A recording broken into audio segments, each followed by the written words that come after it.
6월 3일 월요일 오후 6시 46분입니다. 학생들 가르치는 짬짬이 쉬는 시간에 이렇게 제가 준비한 원고를 가지고 영상을 찍고 하니까 유튜브라는 이 기반이 상당히 좋은 것 같습니다. 우선 비용이 안 들고 저같이 편집을 안 하고 그냥 간단한 원고를 준비해서 하니까 시간이 절약되고 이렇게 자기 표현을 하게 되니까 좋은 플랫폼인 것 같습니다.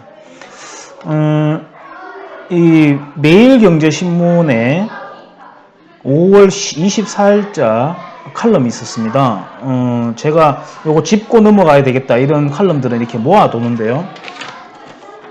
이렇게 유상근이라고 하는 교수입니다. 상명대학교 스포츠 ICT 융합학과 교수인 모양입니다. 제목은 스포츠의 또 다른 이름은 저항이라는 내용입니다. 이걸 읽으면서 이분이 갖고 있는 생각이 저랑 너무 다른 부분이 많아가지고 제 생각을 한번 얹어서 한번 말해볼까 합니다. 여기가 조금 소란스러운 것 같아서 장소를 좀 옮길게요. 이분은 그 스포츠를 보수와 진보로 나누려고 하고 스포츠인을 체육인이라고 하겠습니다. 보수와 진보로 나누려고 합니다. 그리고 그런 사례가 있었는지는 모르지만은 과거에 체육과 학생들은 시위가 일어날 때마다 시위를 막기 위해 집합했다고 하며 시위는 진보적이고 시위를 막은 스포츠인은 보수적이라는 구도를 일단 잡고 칼럼을 시작합니다. 자, 우선 용어 정리부터 합시다.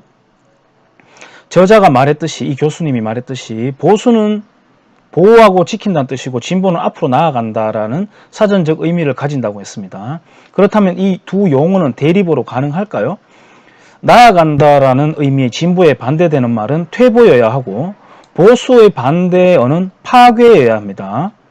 이분이 말하고 있는 이 사전적 용어로 보더라도, 그러니까 진보라는 단어를 쓰기 위해서는 상대방을 퇴보라고 말해야 하고 보수라는 말을 쓰기 위해서는 상대방을 파괴라고 칭해야 합니다. 그러니까 파괴는 곧 퇴보이므로 보수의 대리보는 퇴보이며 진보의 반대어도 퇴보입니다. 그렇다면 퇴보의 반대어는 보수와 진보입니다. 그러므로 보수와 진보는 대리보가 아닌 것입니다. 보수적 가치를 추구하다 보면 진보적 결과가 나오기도 하는 것이며 진보적 가치를 추구하다 보니 현상적으로는 보수적으로 보이기도 하는, 그러니까 그 둘은 떼어놓을 수 없는 한상입니다. 예를 들어서 한국적 용어 프레임에서 자칭 진보라는 자들이 그동안 해온 경제정책의 회방을 본다면 결코 그들을 진보라고 칭할 수 없겠죠. 이것은 논리적 용어 정리이고 순진하지 않다면 한국에서 진보라는 단어가 어떤 유래를 가졌는지 알 것이며 모르고 쓰더라도 내력을 알고 나면 기피하게 될 것입니다. 북한 노동당은 결코 공산주의라는 말을 쓰지 않습니다. 해방 이후 남한에서 공식적으로 조직된 조선공산당도 잠깐 동안의 활동을 끝으로 박헌영이 북한으로 도피하며 남노당이라는 말로 바뀌게 됩니다.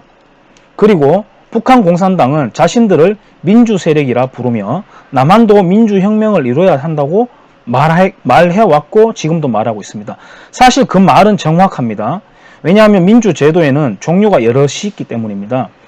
민주주의라는 말은 하나의 정치 제도로서 서구의 용어가 일본을 통해 번역되어 아시아로 이전되면서 민주제도라는 말로 번역했어야 옳은데 주의, 즉 이즘으로 번역된 것도 한국인들이 민주제도를 숭고한 것으로 떠받들게 된 원인 중에 하나라고 생각합니다.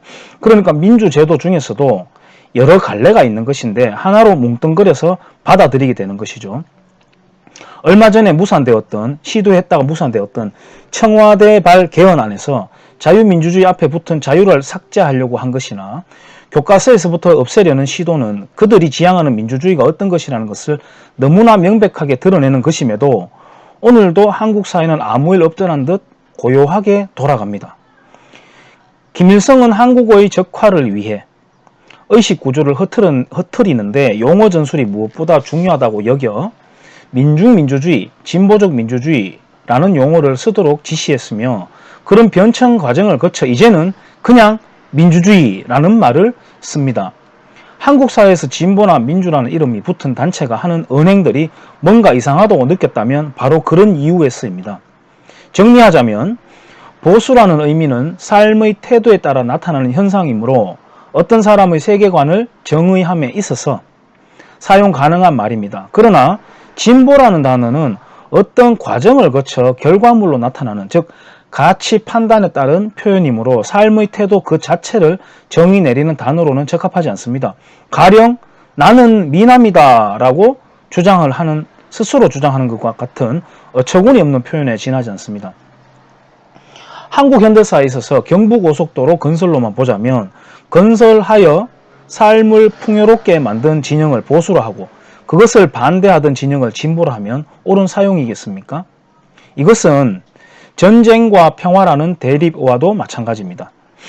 전쟁을 통해 평화가 오기도 하며 평화를 주장하다가 적의 수중에서 고난의 삶을 사게 될 수도 있는 것입니다. 즉 수단과 결과적 현상을 하나의 용어 대립 구도로 설정하는 것은 사람들을 속이려는 의도이거나 국어 실력 부족으로 발생한 총극입니다. 그러니 보수와 진보라는 용어 대립은 옳은 것이 아닙니다. 그러면 좌파와 우파는 어떤가요? 프랑스 혁명을 거치며 점진적 변화와 급진적 변혁을 주장하는 세력이 각각 오른쪽과 왼쪽에 앉으면서 이름 붙여진 것인데 현대적 개념으로 다듬어지며 두 진영의 몇 가지 구체적 아젠다를 보자면 성장을 통한 전체적 향상을 주장하는 것을 우파라고 본다면 평등을 좀 더 앞에 두고 강조하는 진영이 좌파라고 하겠습니다. 그러나 그것은 하나같이 자국의 이익을 위해서만큼은 거의 이설 없이 일치 단결하며 인권에 대해서는 세계적인 보편적 시각을 갖습니다. 그렇게 본다면 한국에는 좌파라는 말도 맞지 않습니다. 북한 전체주의 집단을 옹호하고 중국으로 대표되는 대륙적 폐쇄 집단에 편성하는 태도를 보이므로 그들은 좌익이라 칭하는 게 그나마 여러 용어 중 가장 적합하다고 하겠습니다. 그런데 재밌는 건 그들은 그런 정책을 주장하면서도 그에 따른 그들을 칭하는 용어를 듣기 싫어합니다. 굳이 진보라는 말을 쓰며 또 듣고 싶어 하죠. 좌익이면 좌익이지 뭐가 부끄럽단 말입니까? 그러니까 지금 정권을 잡은 자들은 남로당에 뿌리를 둔 좌익 성향이라는 게 과학적입니다. 전혀 논리에 하자가 없다고 봅니다. 예, 그렇습니다. 전쟁도 없이 지금 좌익이 대한민국을 장악한 것입니다. 이 상황에서 이제 헌법만이 위태롭게 있을 뿐입니다. 대한민국은 좌경화되어 있습니다. 자, 그렇다면 우파 또는 우익은 있습니까? 간혹 지식인 중에는 있을지 모르겠으나 정치적인 우파는 없습니다. 수년 전에 자유경제원에서 의원 입법을 자유시장경제를 기준으로 분석한 결과 대한민국에는 완전한 좌파와 중도 좌파적 정당만 있을 뿐이었습니다. 그런 분석은 제가 직접 살아가면서 현실을 접하면서도 더욱 확신을 갖게 되었어요. 지금 좌익 정권에서 현금 살포식 정책을 쓴다고 비난하죠. 하지만 중도 좌파인, 저는 자유한국당을 중도 좌파로 분류합니다. 중도 좌파인 자유한국당에서도 도찐 개찐이었습니다. 예를 들어서 가장 최근에 최저임금을 급격하게 인상시킨 것과 함께 양대 축으로서 경제를 파탄시키고 있는 근로시간 단축이라는 게 있었는데 근로시간 단축이라는 정책에 동의한 것도 자유한국당입니다. 자유한국당, 즉 전신인 새누리당이었던 그 정당이 왼쪽으로 지형을 계속해서 이동하다 보니까 정책 경쟁을 해야 하는 소위 민주당이라는 정당은 어쩔 수 없이라도 더 왼쪽으로 더 밀려나갑니다. 그래서 극좌적 포지션에까지 이르게 되는 구조적 좌경화에 이르게 되었어요. 그들의 극좌 포지셔닝의 원인은 자유한국당에 있다고 해도 무리가 없습니다. 그렇다고 민주당, 그러니까 자유민주를 지향하는 정당은 아닙니다. 이 당은 다른 종류의 민주입니다. 이 민주당이 우파적 가치를 지향하는 것 또한 불가능하지 않겠습니까? 오히려 얼마 전에 놀라운 일이 있었는데 전라도 한 지역에서 의회에서 자치단체에서 청년 복지를 브레이크를 걸면서 그 청년들도 최소한의 사회적 어떤 독립적 자립적 책임감을 갖고 성장해야 된다고 했다는 소식은 자유한국당 입장에서도 보기에 놀랄만한 사건이었죠. 이 교수는 용어 개념이 없다고 봅니다.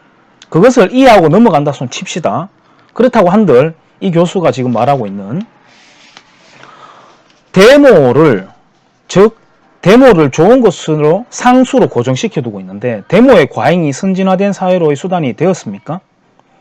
그렇다면 지금 자유민주 체제를 수호하려고 하는, 즉 자유대한민국을 지키겠다고 하는 것이야말로 진보적인 대목 아니겠습니까? 그러니까 모든 체육인들은, 스포츠인들은 모두들 태극기 지표로 나와야 된다는 논리에도 무리는 없을 것 같아요. 이 저자는 1920년 조선체육회 창립 취지에서 건강한 민족과 저항 정신을 이념으로 했다고 하면서 또 시인 조지훈의 말을 인용해가지고 체육활동은 청년들의 능력 배양과 일제에 대한 저항의 표현으로 매우 중요하다라고 말했다고 소개하고 있는데요. 좋습니다. 인정합니다. 그렇다면 이제 일제라는 존재는 없지요. 그 지향점은 반공정신 고취로 바꿔야 되지 않겠습니까? 흔히들 특히 좌익 진영에서요, 반공정신은 한물간 색깔론이라고 말하는데 일제로부터 저항하자는 말이야말로 얼마나 시대착오적 발상입니까? 존재하지도 않는 일제인데. 공산주의는 현존하는 위협입니다. 지금 진행되는 미중 패권 경쟁 또한 종교적 메시지를 포함해서 문명의 충돌로 규정하고 있습니다. 그러니까 미국은 지금 레이건이 추구했던 십자군의 역할을 하고 있는 것이죠. 우리 한국인은 세계 문명적 대세인 자유진영의 편에 서서 반자유적인 전체주의 집단에 저항하고 승리하는 정신을 발휘해야 하며, 말대로 스포츠 정신이 저항이라고 한다면 바로 그 전체주의적 집단에 대한 저항이어야 되지 않겠습니까? 그게 시대 정신이겠죠.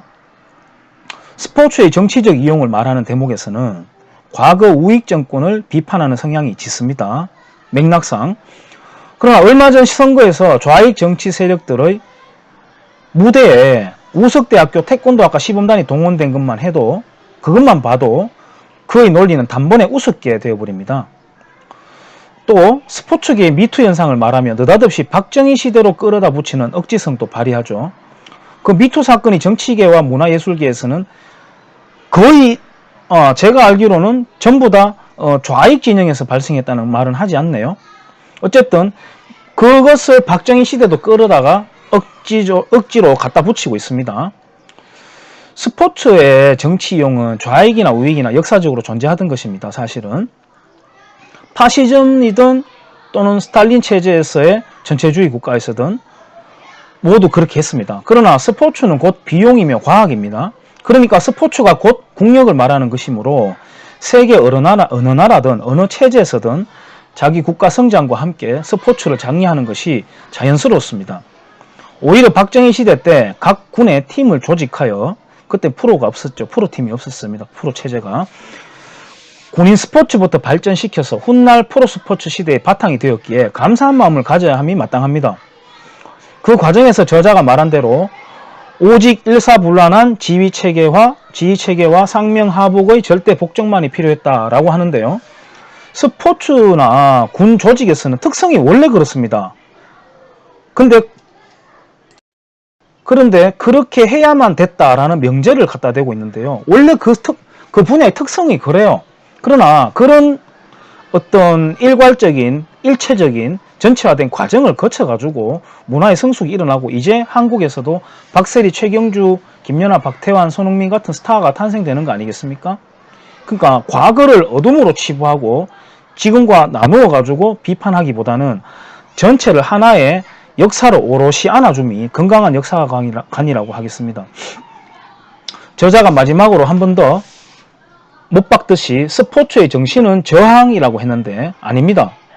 오히려 스포츠의 순수성을 끝까지 스포츠를 정치적 도구로 변질시키려는 의도가 있습니다. 이 저자가 오히려 스포츠의 정신은 그런 게 아닙니다. 저항이 아니라 도전이고 응전입니다. 주어진 조건을 극복하고 더 나은 상황으로 바꾸고자 하는 생명체의 본능이 녹아든 경이로운 과정이라고 하는 게 맞습니다. 이 칼럼의 저자인 유상건 상명대 교수는 용어의 정리, 그리고 스포츠의 정신, 스포츠인의 정신에 대해 학생들에게 가르칠 그 콘텐츠를 다시 만들어야 될 것 같습니다.